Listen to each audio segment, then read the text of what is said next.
Innal hamdalillah, bersyukur kehadirat Allah Subhanahu wa taala atas segala nikmatnya. Nahmaduhu, kita bersyukur kepadanya. Wa nasta'inuhu, dan kita memohon pertolongan kepadanya. Wa nastaghfiruhu, dan kita memohon ampun kepadanya. Wa na'udzu billahi min syururi anfusina, dan kita berlindung kepada Allah Subhanahu wa taala dari kejelekan diri kita, wa min sayyiati a'malina, dan dari keburukan amal perbuatan kita. Man yahdihillahu fala mudhillalah, barang siapa yang diberi hidayah oleh Allah Subhanahu wa taala, maka tidak ada seorang pun yang dapat menyesatkannya. Wa man yudlil, dan barang siapa yang disesatkan, fala hadiyalah, maka tidak ada yang memberi hidayah. Asyhadu an la ilaha illallah wa asyhadu anna Muhammadan abduhu wa rasuluh. Allahumma salli ala Muhammad wa ala ali Muhammad. Pripun kabarnya Bapak Ibu sekalian, sehat nggih? Alhamdulillah. Hari-hari niki Kediri agak adem nggih, leres nggih? Tapi Masya Allah panjenengan tetap kemudian sholat subuh berjamaah di masjid, ini sesuatu hal yang sangat luar biasa. Maka kata Rasulullah sallallahu alaihi wasallam, man shalal bardain fahuwa fi dhimmatil au kama qala. Barang siapa yang sholat di dua sholat yang dingin, di dua cuaca yang dingin atau di dua waktu yang dingin, maka dia dalam lindungan Allah Subhanahu wa taala. Napa niku? Salat napa niku? Salat subuh kalih salat asar, ya kan? Salat asar niku juga dingin. Kenapa kok dingin?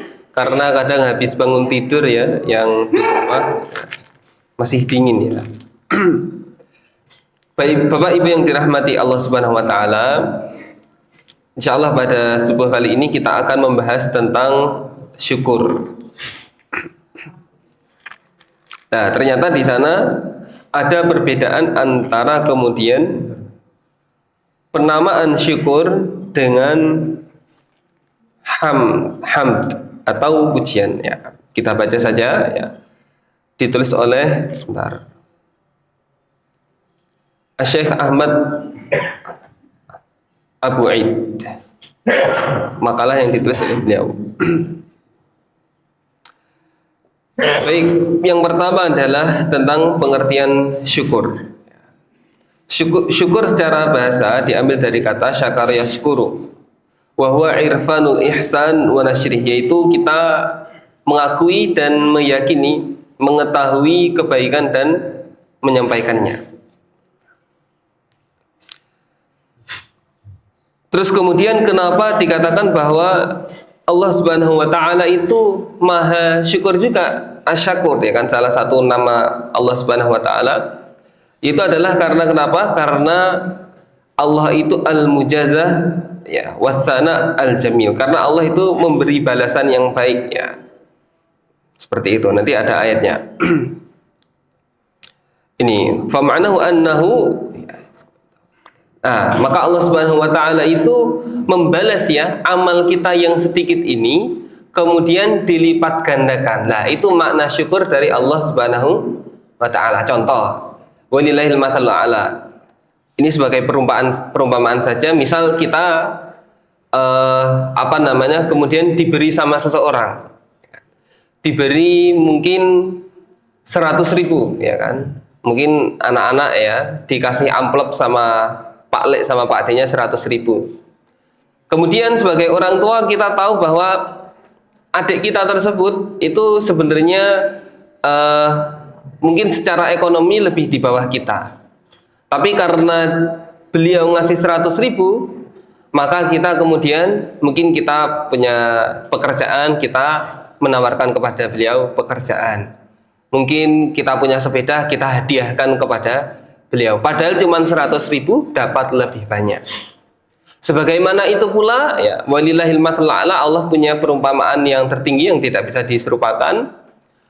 Kita baca satu huruf dalam Al-Quran, berapa pahalanya?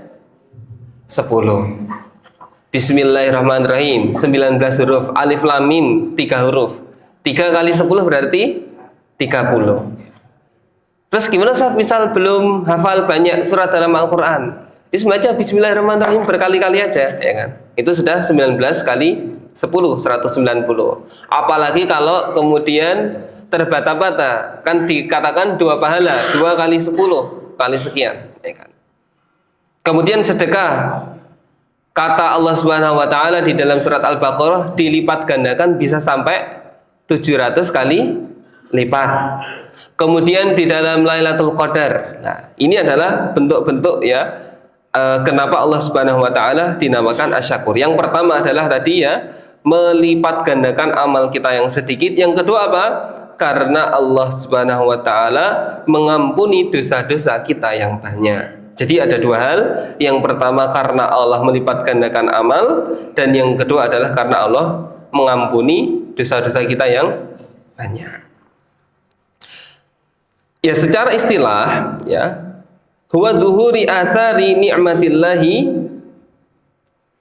ala lisani abdihi qawlan au amalan, yaitu adalah menampakkan nikmat-nikmat Allah ya, bekas-bekas atau tanda-tanda nikmat Allah dari perkataan kita maupun perbuatan kita. Ada yang mengatakan juga al-i'tirafu bi ni'matil mun'im ala wajhil khudu'. Syukur adalah meyakini ya, bahwa semua nikmat yang kita miliki itu dari sang pemberi nikmat, yaitu Allah Subhanahu wa taala, dan kemudian kita tunduk kepada perintah Allah Subhanahu wa taala. Wa qala Ibnul Qayyim, asy-syukru zuhuri athari ni'matillahi ala lisani 'abdih sana'an wa i'tirafan.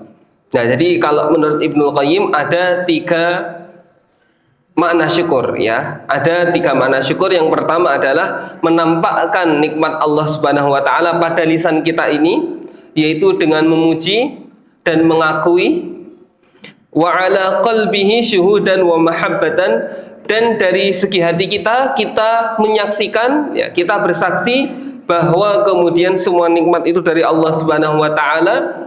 Wa ala jawarihi inqiyadan wa ta'atan, dan dari anggota badan kita ini ya, kita menggunakannya dalam ketaatan, dalam ketundukan kepada Allah Subhanahu wa taala. Di dalam Madarijus Salikin.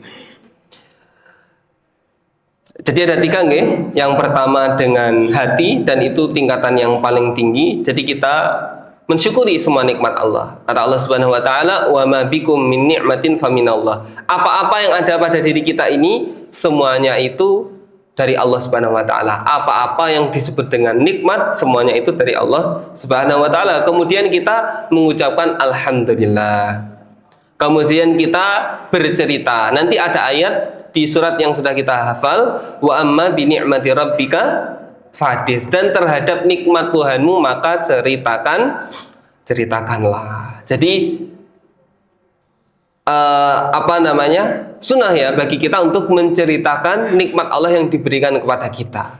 Jadi bukan kemudian kita sombong, tidak, tapi kita awali dengan alhamdulillah. Alhamdulillah Mas, aku dapat segini. Alhamdulillah Mas, kemarin aku dapat rezeki. Alhamdulillah kemarin aku selamat dari kecelakaan dan seterusnya. Itu kalau bukan karena Allah saya sudah begini begitu. Jadi pertama disandarkan kepada Allah Subhanahu wa taala. Kemudian secara perbuatan yaitu menggunakannya dalam ketaatan. Ya, banyak ya maknanya dari para ulama. Kita ambil yang tadi saja. Kemudian ada rukun-rukun syukur ya di dalam makalah ini. Yang pertama adalah al-i'tirafu bin ni'mah, yaitu kita mengetahui ya secara hakikat nikmat ini dari mana. Kita mengetahui bahwa dan meyakini ya, bersaksi bahwa nikmat ini dari mana.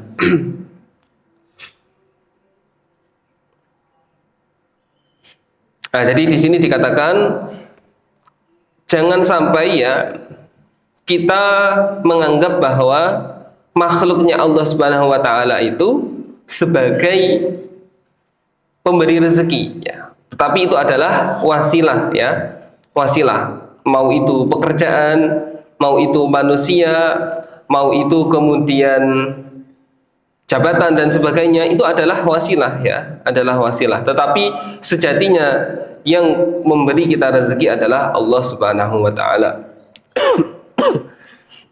Maka Rasulullah sallallahu alaihi wasallam pernah bersabda seperti ini. Ini hadis qudsi ya. Asbaha min ibadi mu'minun bi wa kafir. Pada pagi hari itu ada orang yang beriman kepadaku, kata Allah Subhanahu wa taala, dan ada yang kafir. Fa amma man qala, maka adapun orang yang mengatakan ya, mutirna bi fadlillah wa rahmatih, fadzalika mu'minun bi. Maka kalau ada orang yang mengatakan pada pagi hari, kita ini, kalau di sini hujan nggih, kita diberi hujan ini karena rahmat Allah dan karena kebaikan Allah Subhanahu wa taala, maka dia adalah orang yang beriman kepadaku. Ini dalam hadis ini hujan ya, tetapi secara umum berarti semua nikmat. Kemudian orang-orang yang kafir ya, dia mengatakan ya, mutirna binauin kada wa kada. Kami diberi hujan ini karena bintang ini, bintang itu. Lah, kita tarik pada zaman sekarang, masih ada napa mboten orang yang percaya pada bintang-bintang? Masih ada napa mboten? Kalau di kalangan pemuda sekarang ini ya, ada bintang-bintang yang dipercaya, entah itu orang muslim, orang kafir ya, itu semuanya, bukan semuanya nggih, banyak orang yang tidak sadar percaya pada bintang-bintang. Bintang napa niku? Bintang napa? Zodiak nggih. Zodiak. Ada napa mawon? Ya. Capricorn ya kan, popcorn ya, enggak guyon. Aries ya kan, Gemini AI niku nggih. GPT berarti enggak. Nah, itu adalah bintang-bintang ya kan. Katanya kalau misal saya enggak tahu nggih. Tapi dulu di koran-koran itu ada, kalau Gemini ketemu Gemini itu orangnya sama-sama apa, misal sama-sama suka marah, maka tidak cocok dan sebagainya. Yang paling unik niku teman kula Bapak Ibu, adik kelas saya di pondok itu mau melamar ya salah seorang perempuan. Ibunya kalau nggak salah di luar negeri, kemudian dia tinggal sama mbahnya. Singkat cerita, sebenarnya sudah cocok ya, sudah cocok.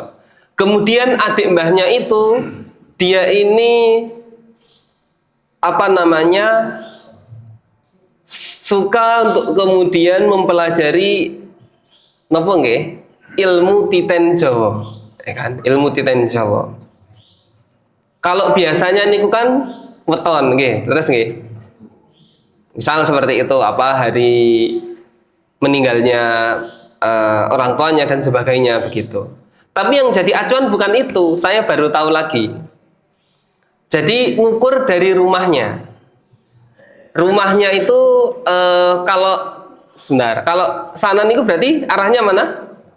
Selatan nggih. Nah, rumahnya perempuannya di selatan, rumahnya laki-lakinya itu di utara.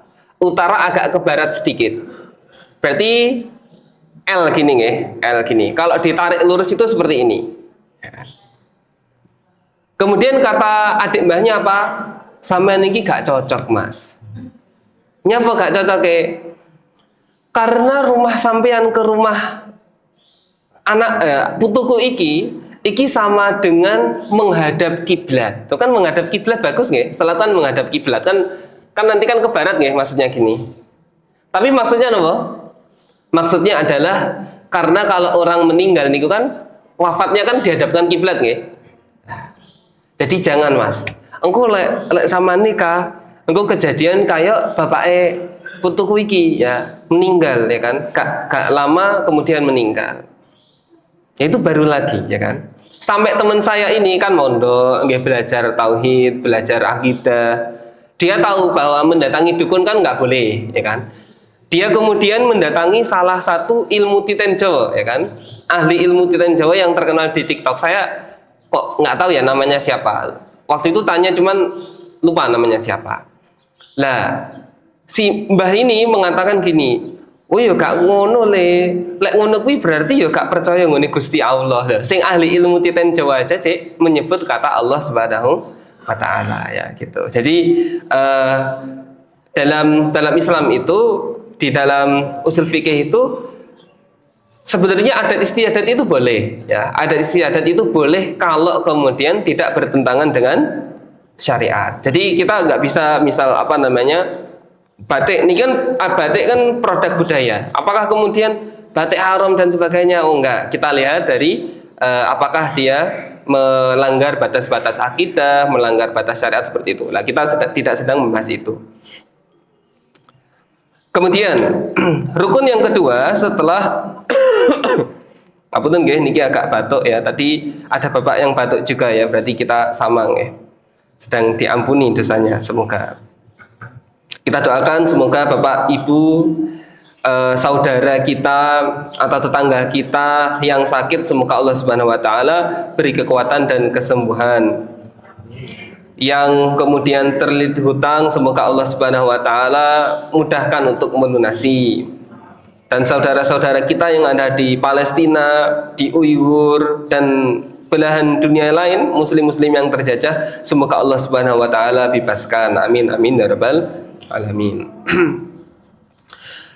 Rukun yang kedua dalam makalah ini rukun syukur setelah kita meyakini ya, mengetahui hakikat apa namanya pemberi nikmat. Yang kedua adalah at-tahadduts biha wa sana 'alal mun'im, yaitu adalah menceritakan ya, menceritakan nikmat yang diberikan Allah Subhanahu wa taala kepada kita dan kemudian kita bersyukur. Lah nanti di sini dijelaskan nah ini ayatnya tadi nggih, wa anna bi ni'mati rabbika fahdits, dan adapun terhadap nikmat-nikmat Tuhanmu maka tampakkanlah, maka ceritakanlah. Berarti kalau wa amma bi ni'mati rabbika ya, kita tadabburi bi ni'mati rabbika disebut nikmat dari Rabbmu, maka yang pertama disebut adalah Allah Subhanahu wa taala sebelum hadis, sebelum kita bermuhadatsah, sebelum kita menceritakan. Jadi alhamdulillah Allah Subhanahu wa taala memberi saya, alhamdulillah Allah menyelamatkan saya, alhamdulillah Allah menganugerahi saya dan seterusnya. Jadi yang pertama itu Allah Subhanahu wa taala. Kemudian yang ketiga adalah menggunakannya di dalam ketaatan kepada Allah Subhanahu wa ta'ala. Kita dikasih nikmat, misal disuruh bersyukur dengan bersedekah, maka kita gunakan nikmat itu untuk menaati perintah Allah Subhanahu wa ta'ala. Nah, di sini dijelaskan begini, ada perbedaan antara syukur dan hamdan ya. Syukron dan hamdan. Hamdan itu kan alhamdulillah.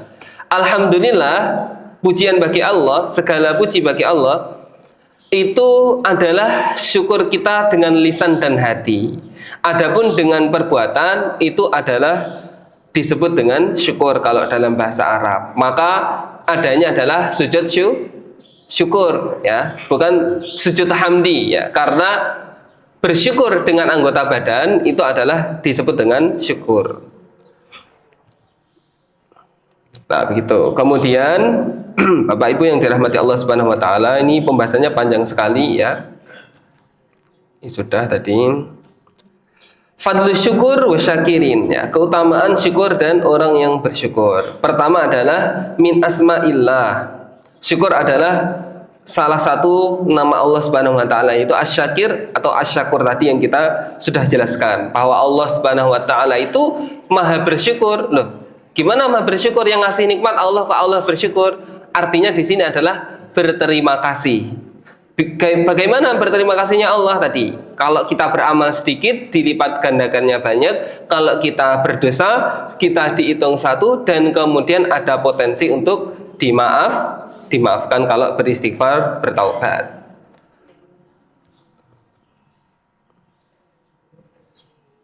Ini panjang sekali nih pembahasannya ya.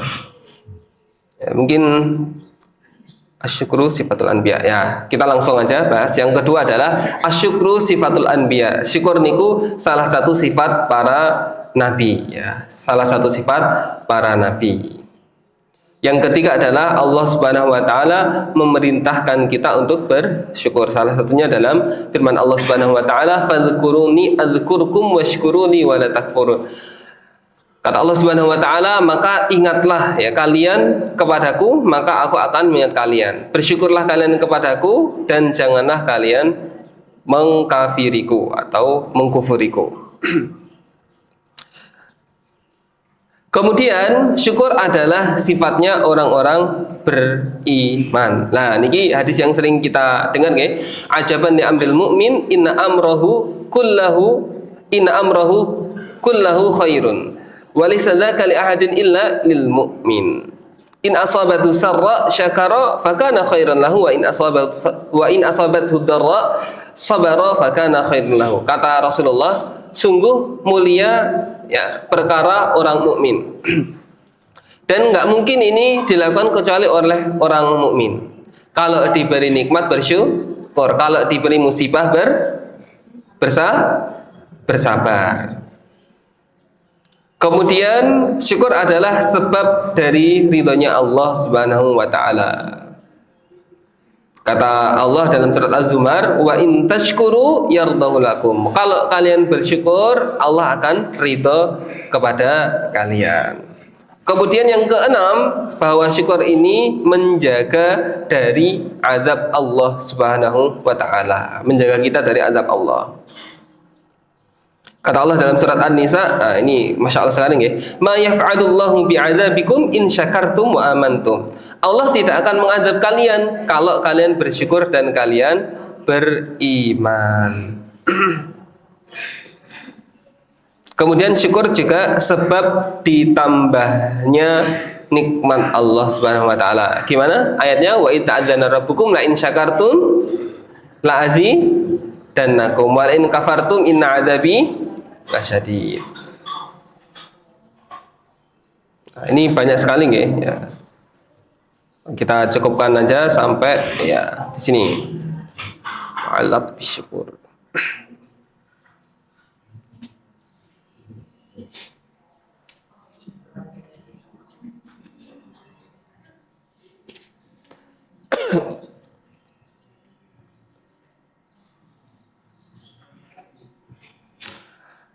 Maka Bapak Ibu jamaah salat subuh Masjid Ar-Rahmah yang dirahmati Allah, kalau kemudian kita renungi sebenarnya apa nikmat Allah Subhanahu wa taala yang paling harus pertama kita syukuri. Ini ku nikmat apa? Nikmat hidayah. Dalilnya mana? Dalam surat Al-Fatihah ya. Alhamdulillahirabbil alamin. Untuk apa di sini? Kalau di surat Ar-Rahman kan fabi ayyi ala'i rabbikuma tukadziban, sebelumnya sudah disebut tentang nikmat-nikmat. Nikmat buah-buahan, nikmat penciptaan manusia, nikmat surga dan sebagainya sudah disebut. Kalau di surat Al-Fatihah niki napa? Alhamdulillahirabbil alamin itu untuk ayat selanjutnya, Ar-Rahmanir Rahim, Maliki yaumiddin, iyyaka na'budu wa iyyaka nasta'in, ihdinas siratal mustaqim. Alhamdulillah di sini adalah untuk mensyukuri nikmat hidayah. Karena kalau nggak ada hidayah, nggak mungkin kita bisa baca Al-Fatihah. Kalau tidak ada hidayah, tidak akan bisa kita beriman. Ya. Jangan tahu apa namanya yang mendirikan Apple. Ya. Itu kan bapaknya juga seorang Muslim, ya. Tetapi anaknya ternyata tidak Muslim. Ya. Kekayaan tidak mampu membeli hidayah. Maka bersyukur ya Bapak Ibu jamaah rahimani Allah wa iyyakum. Kalaupun ya di dalam dunia ini ya, ini bukan berarti kemudian kita jadi tidak bersemangat ya.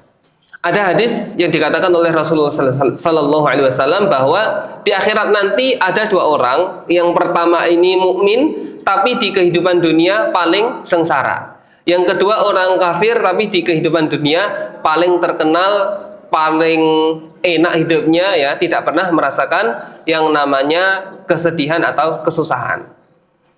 Orang kafir tadi didatangkan di hadapan Allah, kemudian dicelupkan ke neraka satu celupan saja. Bahasanya ngoten ya di dalam hadis. Berarti kalau satu celupan kan ya kayak apa ya? Kalau nyelupkan kan bahasanya mungkin ya dimasukkan sebentar lah, ya, seperti itu. Dia yang di dunia mendapatkan kemewahan, mendapatkan kemudian nikmat yang begitu banyak, tidak pernah merasa sakit ya. Katanya di dalam hadis begitu ya. Paling enak hidupnya, dimasukkan ke neraka sebentar saja, ditanya sama Allah, kamu pernah nggak merasakan kenikmatan? Kata orang ini apa? Tidak pernah. Jadi kenikmatan di dunia yang luar biasa hilang dalam sekejap karena merasakan neraka. Naudzubillahi min. Kemudian orang yang mukmin yang dikatakan paling sengsara, mungkin dikatakan juga mungkin hidupnya susah ya, berada di bawah garis kemiskinan, tapi dia selalu taat kepada Allah Subhanahu wa taala. Dan orang-orang mengatakan dia yang paling susah dalam dunia, dimasukkan ke surga sebentar, dikeluarkan lagi, ditanya sama Allah, pernah nggak kamu merasakan yang namanya sedih? Katanya tidak pernah. Ini bukan untuk non produktif nih, tetapi sebagai renungan bagi kita bahwa ada nikmat yang tidak bisa dibeli dengan apapun, yaitu hidayah. Kemudian juga begini Bapak Ibu yang dirahmati Allah Subhanahu wa taala, kalau berbicara syukur ini kita ini terkadang begini nih, kalau ditanya misal sampean jadi orang kaya, apakah sampean juga akan berfoya-foya pakai barang-barang branded dan sebagainya? Kita mungkin mengatakan tidak. Saya akan menyumbangkan harta kita ini untuk Allah Subhanahu wa taala saja. Banyak untuk sedekah. Napa niku pasti terjadi? Pasti terjadi napa mboten? Belum tentu ya. Kita mengatakan itu karena kita sadar. Kalau sudah hartanya banyak, apakah bisa seperti itu? Belum tentu ya. Semuanya itu tergantung kepada diri kita dan tergantung kehendak Allah Subhanahu wa taala. Maka kata di dalam Al-Qur'an dikatakan infikuna fis-sarai wad-dharra. Orang-orang yang baik itu berinfak dalam keadaan susah, dalam keadaan sempit maupun lapang. Artinya apa? Harus terbiasa untuk bersedekah. Bukan kemudian ketika sudah kaya baru sedekah, mboten. Tapi kalau dalam keadaan sempit maupun lapang bersedekah. Itu untuk apa? Untuk kemudian melatih hati kita bahwa harta itu diletakkan di tangan bukan di hati.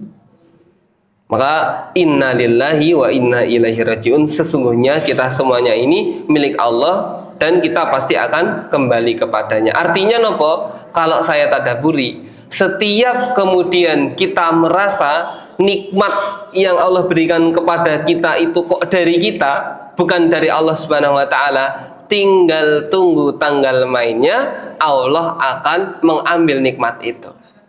Naudzubillahi min dzalik. Maka di sini juga dikatakan tadi, kalau kemudian kita punya mata, kita gunakan untuk melihat yang baik.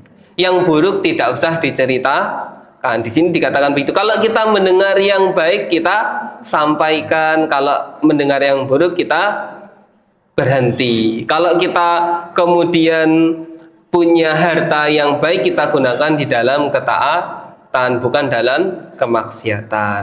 Nah, ini semua terjadi itu juga karena hidayah Allah Subhanahu wa taala. Maka kita terus walaupun sudah Islam, doanya tetap ihdinas siratal mustaqim. Kalau orang kafir ihdinas siratal mustaqim, ya wajar. Kenapa? Karena dia belum dapat hidayah. Kalau orang muslim, kenapa ihdinas siratal mustaqim? Agar dia istiqomah melakukan amal-amal yang soleh sampai nanti dia meninggal. Ya, pembahasan syukur ini tentu tidak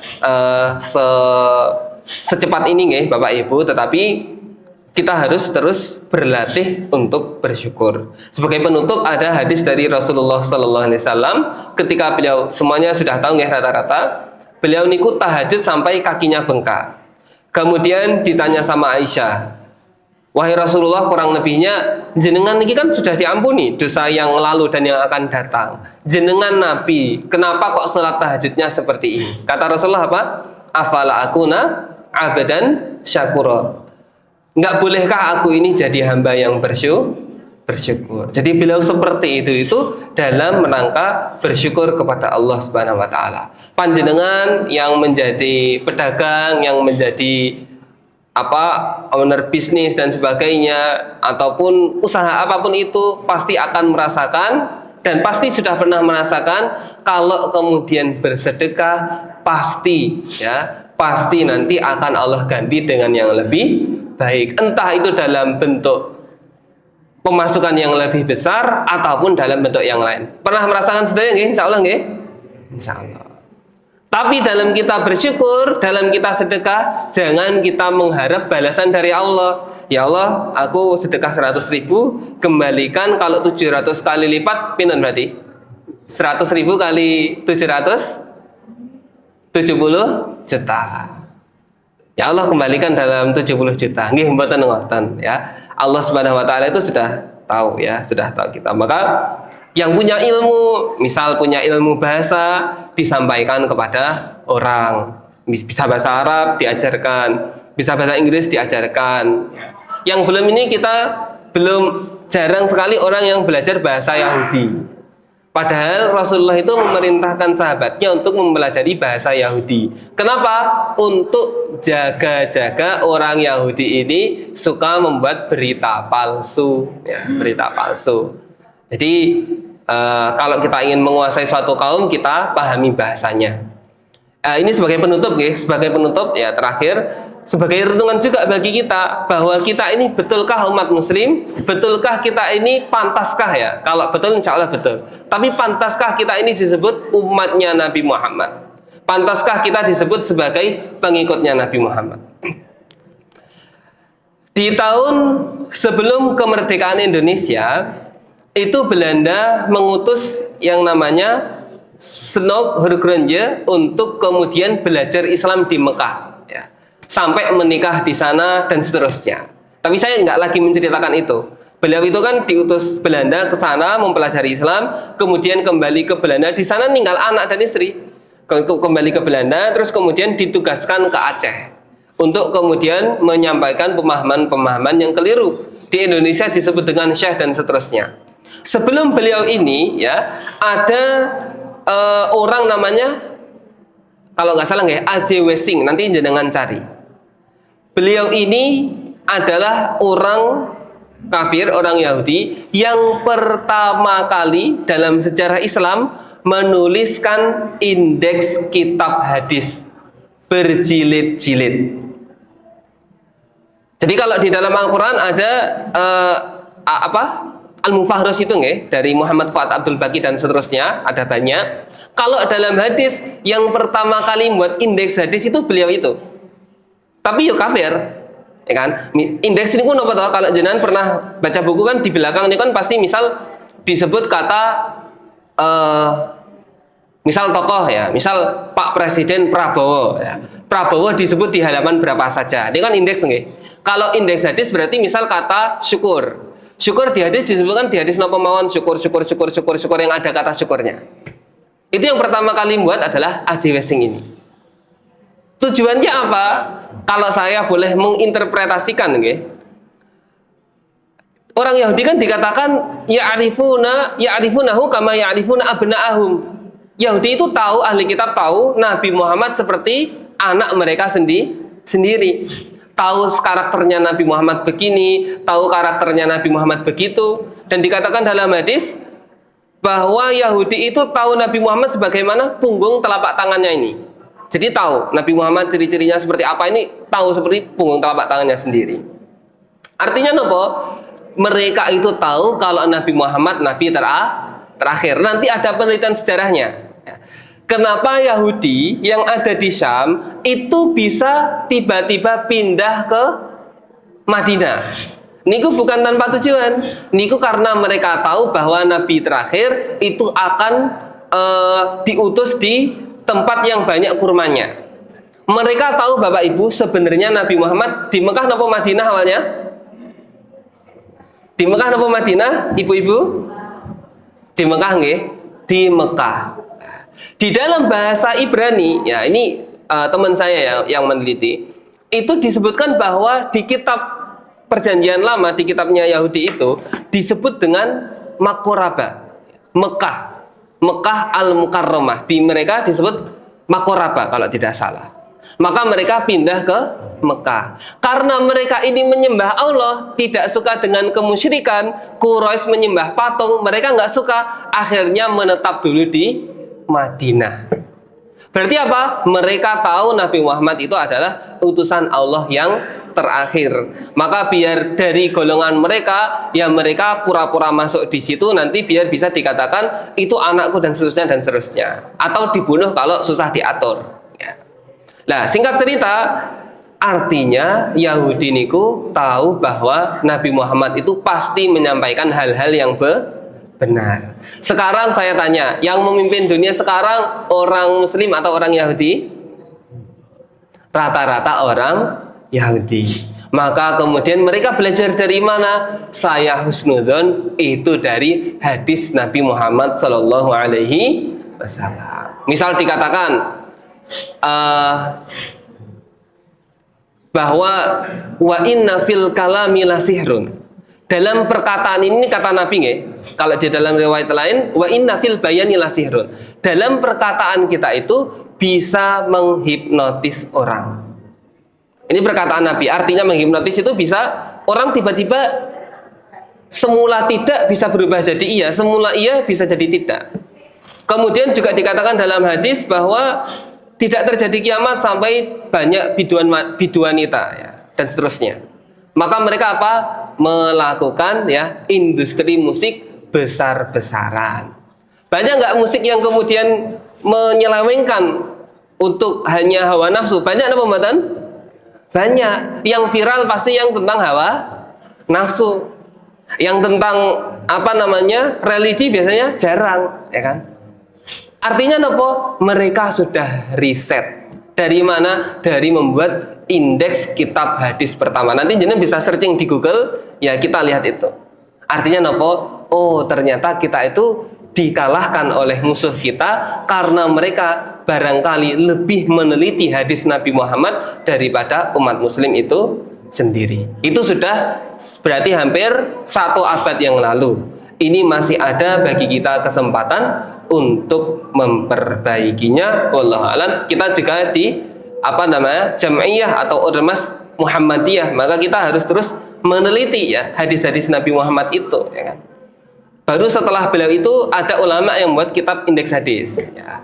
Tapi intinya yang mendahului itu mereka. Ini jadi renungan kita, apakah kita bersyukur dengan kehadiran Nabi Muhammad sehingga mempelajari ya ilmu dari beliau sebelum ilmu-ilmu yang lain, atau kemudian kita malah menomor duakan dengan pernyataan-pernyataan orientalis dari barat ya, ahli-ahli yang tidak berafiliasi dengan keilmuan Islam. Wallahu alam. Insyaallah habis ini